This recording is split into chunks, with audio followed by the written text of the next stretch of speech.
अविश्वास प्रस्ताव पर लोकसभा में दूसरे दिन की बहस काफी गर्मागर्म रही। आज राहुल गांधी ने करीब 35 मिनट का समय लिया और शुरुआत एक ऐसे नाम के साथ की जिसको लेकर उनको और कांग्रेस पार्टी को कई बार बीजेपी ने घेरे में लिया। मुख्य तौर पर अविश्वास प्रस्ताव की बहस 3M के इर्द गिर्द ही घूम रही थी।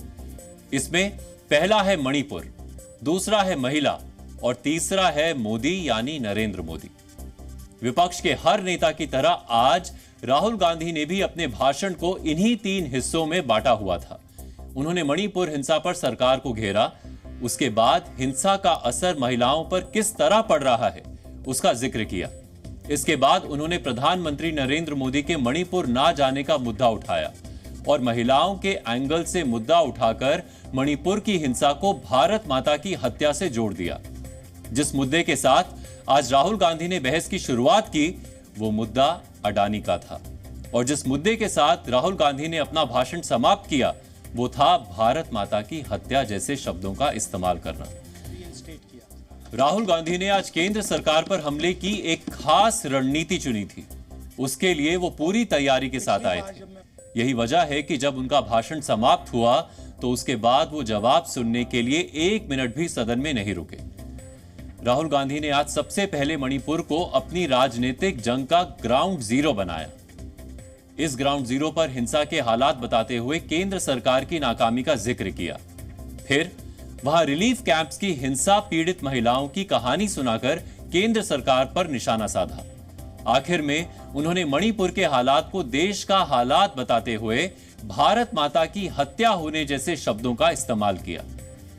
राहुल गांधी ही नहीं पूरे विपक्ष को मालूम है कि अविश्वास प्रस्ताव पर अगर वोटिंग हुई तो भी सरकार पर कोई आंच नहीं आएगी। लेकिन इतना जरूर है कि विपक्ष अविश्वास प्रस्ताव के जरिए कुछ खास मुद्दों को लेकर सरकार के खिलाफ माहौल तैयार करना चाहता है।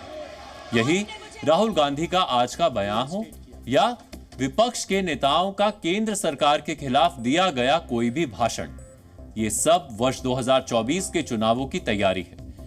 राहुल गांधी ने आज मणिपुर में हो रही हिंसा पर सरकार की नाकामी पर सवाल उठाए। उन्होंने यहां तक कहा कि सरकार अगर चाहे तो सेना भेजकर हालात काबू में कर सकती है, लेकिन वो ऐसा नहीं कर रही। राहुल गांधी का यही इशारा था कि केंद्र सरकार वर्ष 2024 के चुनाव से पहले ऐसे ही हालात बनाए रखना चाहती है। कुछ ही दिन पहले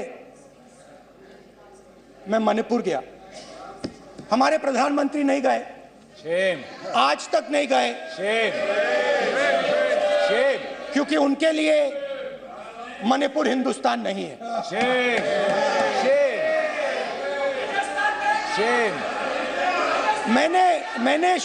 मैंने मणिपुर शब्द प्रयोग किया, मगर आज की सच्चाई यह है कि मणिपुर नहीं बचा है। मणिपुर को आपने 2 भाग में कर दिया है। मणिपुर को आपने बांट दिया है, तोड़ दिया है। मैं मणिपुर गया और मणिपुर के कैंप्स में मैंने महिलाओं से बात की, बच्चों से बात की, जो हमारे प्रधानमंत्री जी ने आज तक नहीं किया। मैं बहुत सारी महिलाओं से बात किया, मगर मैं आपको 2 उदाहरण देना चाहता हूं। एक महिला मुझे कहती है, मैंने कहा क्या हुआ तुम्हारे साथ? कहती है मेरा छोटा सा बेटा, का सम्मान करें प्लीज, ये सम्मान। एक ही बच्चा था मेरा, कोई शर्म कर लो गल, एक ही बच्चा था मेरा, मेरे सामने, मेरे आंखों के सामने उसको गोली मारी है। मैं पूरी रात, आप सोचिए, आप अपने बेटों के बारे में सोचिए, मैं पूरी रात उसकी लाश के साथ लेटी रही। झूठ नहीं, झूठ आप बोलते हो, झूठ मैं नहीं बोलता हूं। मैं पूरी रात उसकी लाश के साथ लेटी रही और फिर मुझे डर लगा, मुझे डर लगा, मैंने अपना घर छोड़ दिया, जो भी मेरे पास था वो मैंने छोड़ दिया। मैंने उनसे पूछा कुछ तो लाई होगी? कहती है नहीं, सिर्फ मेरे जो कपड़े हैं ये मेरे पास हैं। और फिर इधर उधर ढूंढती है और एक फोटो निकालती है और मुझे कहती है यही मेरे पास अब बची है।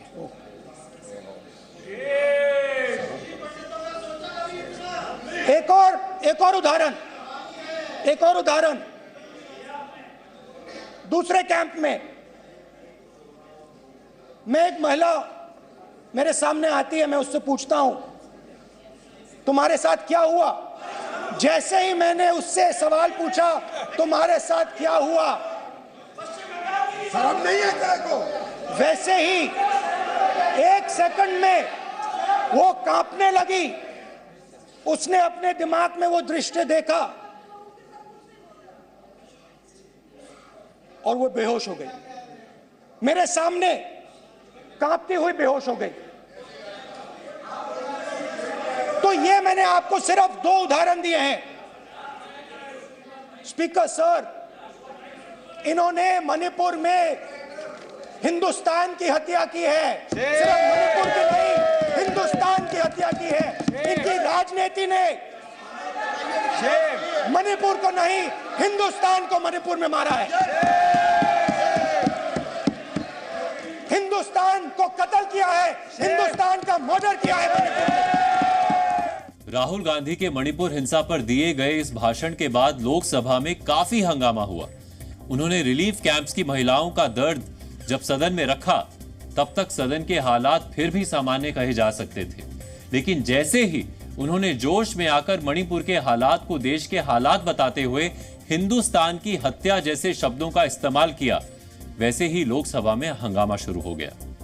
भारत एक आवाज है, भारत हमारी जनता की आवाज है, दिल की आवाज है। उस आवाज की हत्या आपने मणिपुर में की। इसका मतलब भारत माता की हत्या आपने मणिपुर में की।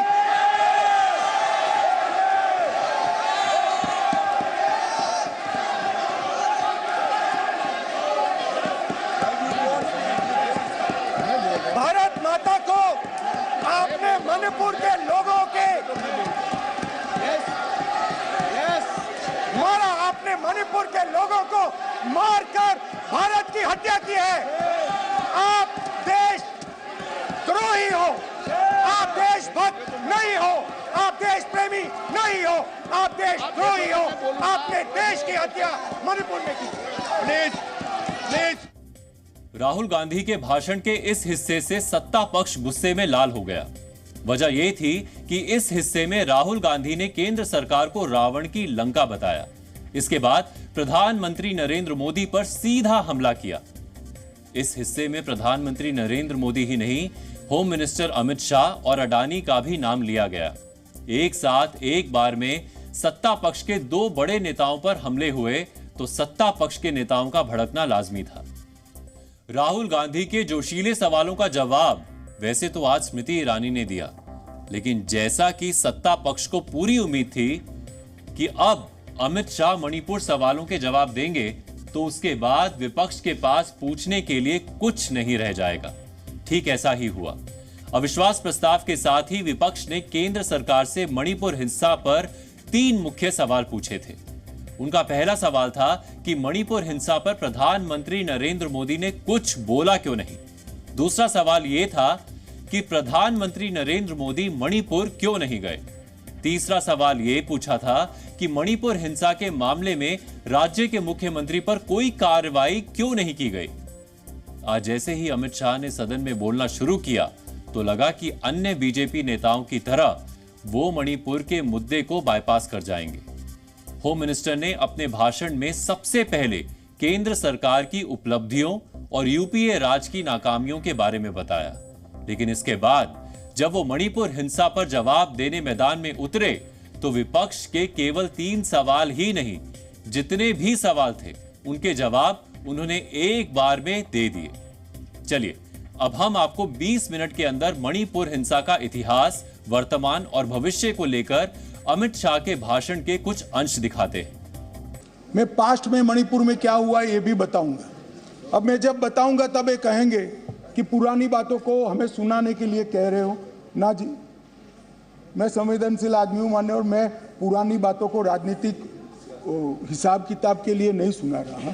इसलिए नहीं सुना रहा कि आपके समय में भी हुआ था, हमारे समय में भी हुआ, होता है का अप्रोच हमारा नहीं है। ये यूपीए का अप्रोच है। हमारा अप्रोच होता है का नहीं है। हम टॉलरेट नहीं कर सकते। मैं पुरानी हिंसाओं को इसलिए बताना चाहता हूं कि मणिपुर की नस्लीय हिंसाओं के स्वभाव को जनता ने जानना पड़ेगा। नस्लीय हिंसा मणिपुर में जब जब होती है तब किस प्रकार से होती है वो भी जानना पड़ेगा। इसलिए मैं पुरानी हिंसाओं को भी रखूंगा। आपके मन में ये भ्रांति न हो, ये सवाल ना आए कि पुराना क्यों बता रहे। मान्यवर, 6 साल से करीब 6.5 साल से मणिपुर में भारतीय जनता पार्टी की सरकार है। मणिपुर में भारतीय जनता पार्टी सरकार बनी तब से 3 मई तक एक भी दिन कर्फ्यू नहीं डालना पड़ा। मैं मेरी बात आग्रह के साथ कहना चाहता हूं। मणिपुर में भारतीय जनता पार्टी की सरकार के 6 साल पूरे हुए। 6 साल में मणिपुर में एक भी दिन कर्फ्यू नहीं डालना पड़ा। मणिपुर के अंदर एक भी दिन बंद नहीं रहा। मणिपुर के अंदर एक भी दिन ब्लॉकेड नहीं हुआ और उग्रवादी हिंसा लगभग समाप्त हो गई। ये 6 साल का भारतीय जनता पार्टी के शासन का इतिहास था। 2021 में हमारे देश की पड़ोस में म्यांमार में सत्ता परिवर्तन हुआ और म्यांमार में वहाँ पर मिलिट्री का शासन आया, डेमोक्रेटिक सरकार गिर गई और वहाँ पर एक कुकी डेमोक्रेटिक फ्रंट है, इसने लोकतंत्र के लिए आंदोलन चालू करा। जब कुकी डेमोक्रेटिक फ्रंट ने लोकतंत्र के लिए आंदोलन चालू करा, वहाँ की मिलिट्री शासन ने इन पर कड़ाई करना शुरू की, दबिश बनाना शुरू की और चूंकि म्यांमार की बॉर्डर फ्री बॉर्डर है मान्यवर, वहाँ फेंसिंग नहीं है और आज से नहीं, आज़ाद हुए तब से नहीं है, फेंसिंग नहीं है। तो बहुत बड़ी मात्रा में मिजोरम और मणिपुर के अंदर कुकी भाइयों का वहाँ शरणार्थी नाते यहाँ आना शुरू हुआ।